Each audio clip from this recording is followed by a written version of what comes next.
Hello students, good morning to all of you. आप लोगों का स्वागत है मेरे यूट्यूब चैनल लगन अकेडमी पर।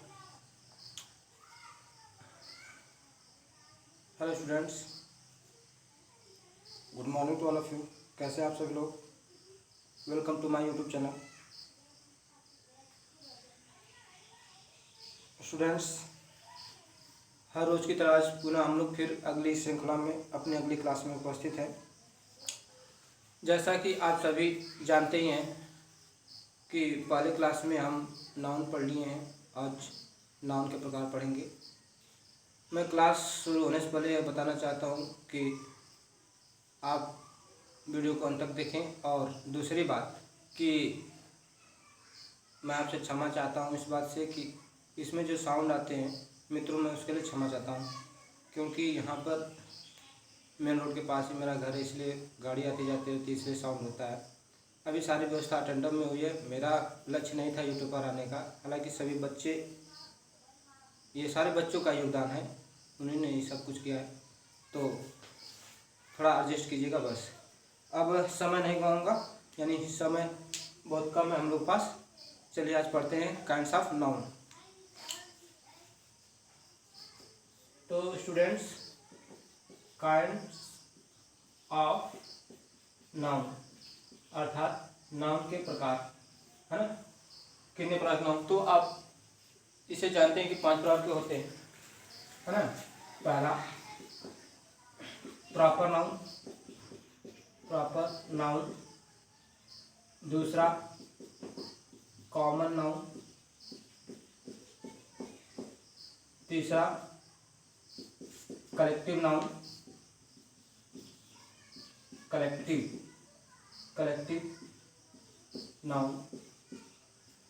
और चौथा मटेरियल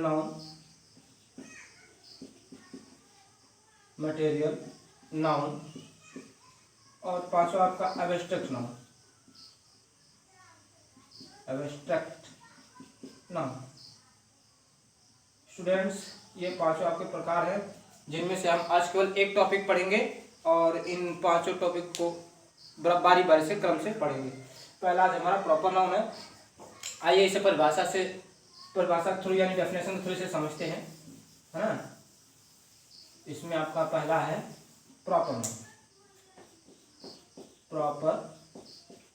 नाउन, मतलब व्यक्तिवाचक संज्ञा। डेफिनेशन इसकी हो जाएगी,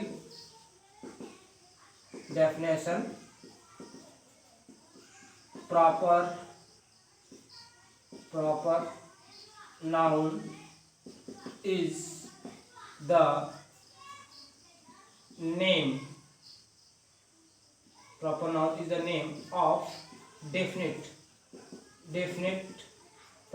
the name of definite person, place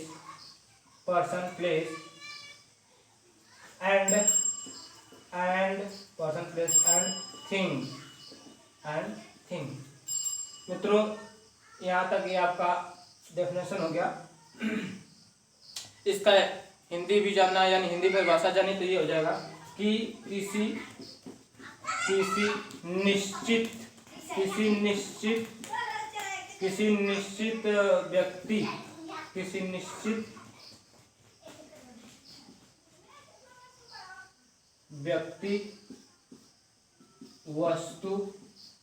व्यक्ति वस्तु और स्थान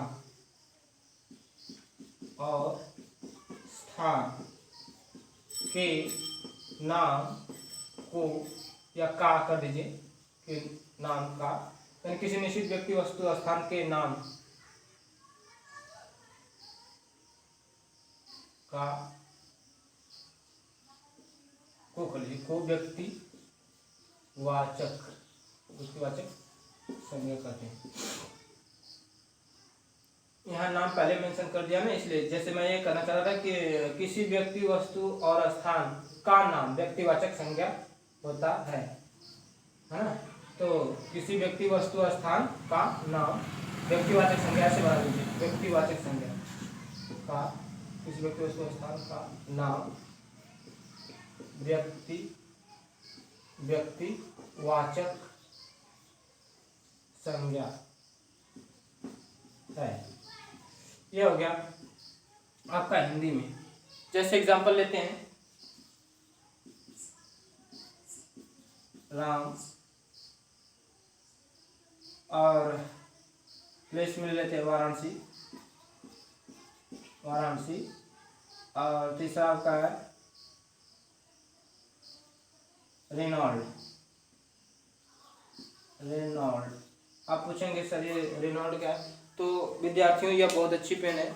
इस पेन को मैंने यूज़ किया है। यह एक विशेष पेन है। विशेष का मतलब ज़्यादा मत समझिएगा, और ये मत सोचिएगा कि पैसा लिए है क्या प्रचार कर रहे, नहीं ऐसी कोई बात नहीं है ना।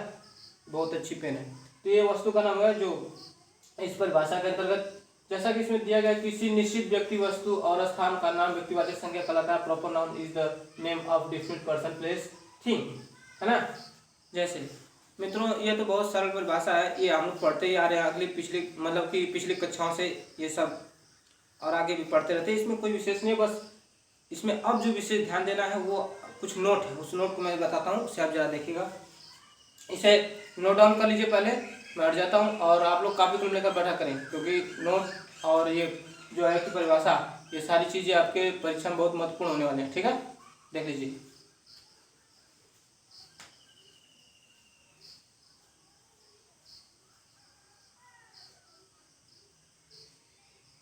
चलिए अब हो गया होगा। ठीक है, रेस्ट करता हूँ। पहली पॉइंट ये है कि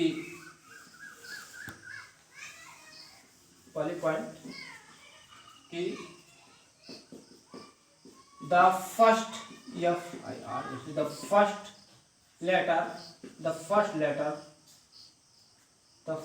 letter of the proper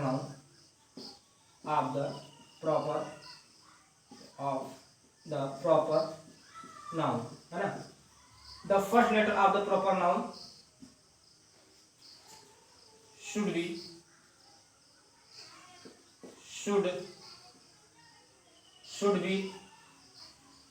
capital.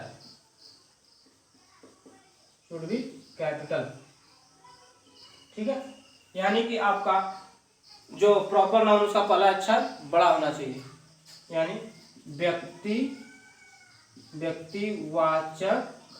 व्यक्तिवाचक संज्ञा का पहला अक्षर बड़ा होना चाहिए। ठीक है स्टूडेंट्स, जैसे एग्जांपल ले लीजिएगा। जैसे आई लिव इन वाराणसी।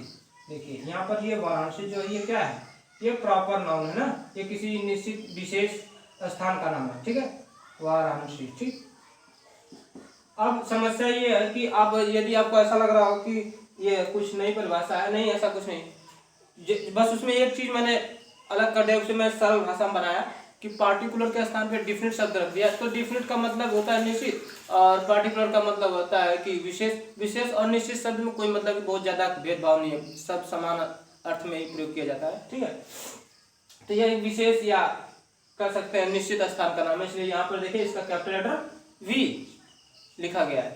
पहला नोट। दूसरा नोट यह होगा कि ये अपने आप में यूनिक होते हैं ना, तो कह सकते हैं the proper noun is unique itself, है ना, itself।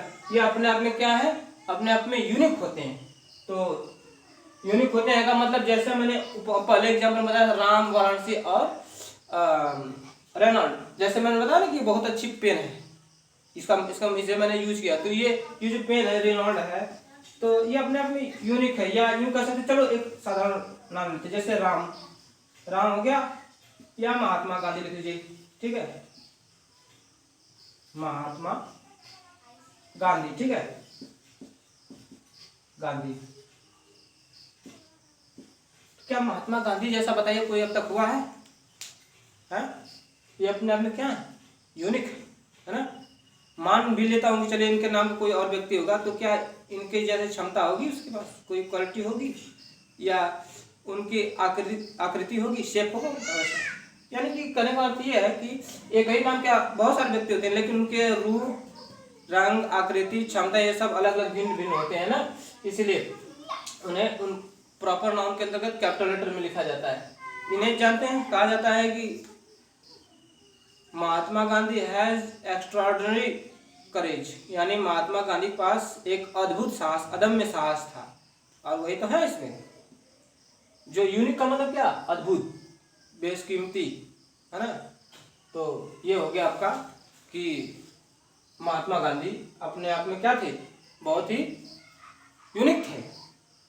ये याद रखिएगा कि प्रॉपर नाउन अपने आप में यूनिक होता है, ठीक है। ये राम है, इसके इस नाम के भी बहुत से व्यक्ति मिल सकते हैं, तो सभी एक जैसे नहीं होंगे, ठीक है। तीसरी पॉइंट पर बात करते हैं, नोट कर लीजिए, फिर हम दूसरे जल्दी से नोट कीजिएगा या स्क्रीनशॉट ले लीजिए।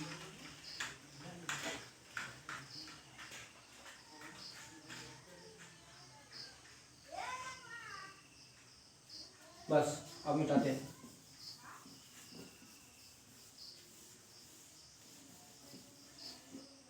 तीसरी पॉइंट लिख लीजिए।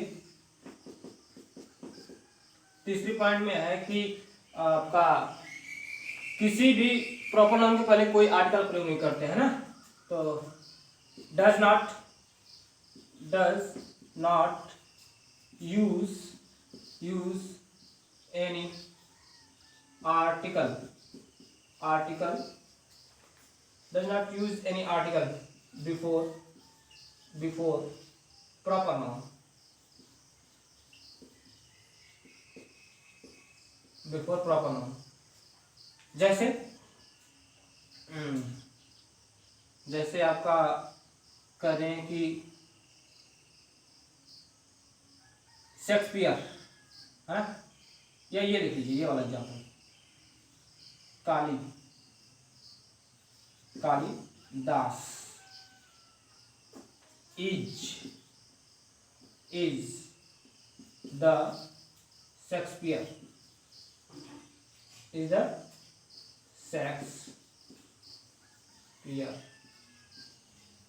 of India, है।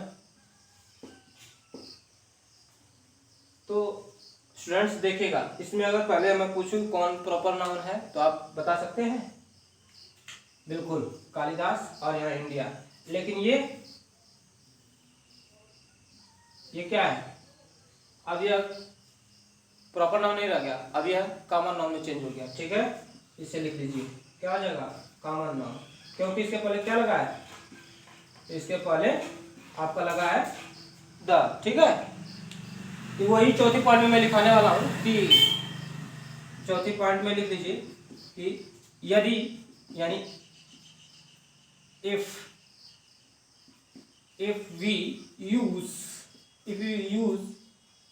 any article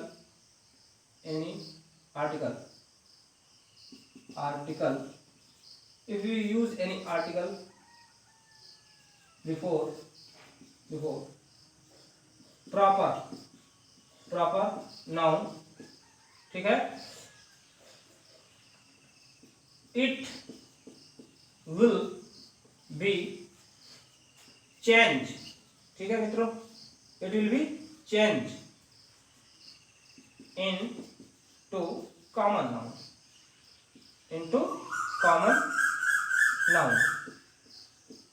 ये आपकी चौथी पार्टी। कहने का अर्थ यह है कि यदि प्रॉपर नाउन के पहले किसी भी आर्टिकल का प्रयोग होता है तो वह कॉमन नाउन में चेंज हो जाता है ना।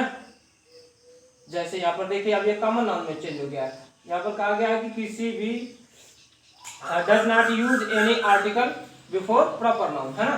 तो इस तरह से यह बनता है कि किसी भी आर्टिकल का प्रयोग प्रॉपर नाउन के पहले नहीं किया जाता है। अगर हो गया तो वह कॉमन नाउन हो जाएगा। ठीक है, बहुत ज़्यादा लंबी वीडियो नहीं करूँगा मित्रों। इसी के साथ मैं अपनी क्लास को स्टॉप करता हूँ। क्लास अच्छी लगे तो लाइक सब्सक्राइब जरूर करें और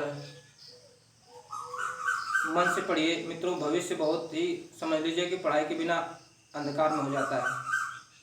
तो बहुत ज़्यादा कुछ नहीं कहूँगा। इसी के साथ धन्यवाद, अपना ख्याल रखिएगा। ठीक है।